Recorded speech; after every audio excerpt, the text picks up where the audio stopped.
యాకోబు పత్రిక 1వ అధ్యాయము 18వ వచనములో ఒక చక్కటి మాట మనం చూస్తుంటున్నాం.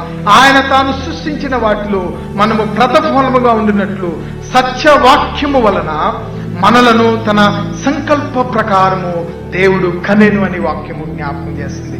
ప్రియమైనటువంటి దేవుని బిడ్డలారా, ఆయన మనలను తన సత్యవాక్యము ద్వారా ఈ దినము వింటున్నటువంటి వాక్యము ఏదైతున్నదో ఈ వాక్యము మన జీవితంలో ఫలించాలి అని దేవుడు ఆశపడుతున్నాడు.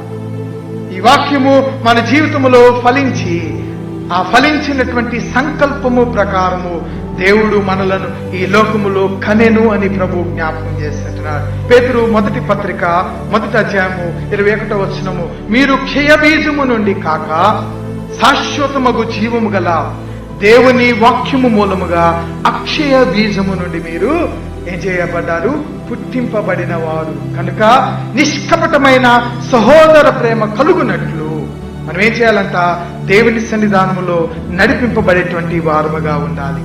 నిష్కపటమైన సహోదర ప్రేమ, ఇది దేవుని వాక్యము ద్వారా మనకు అనుగ్రహించే పునర్జన్మ. ప్రియమైనటువంటి దేవులారా,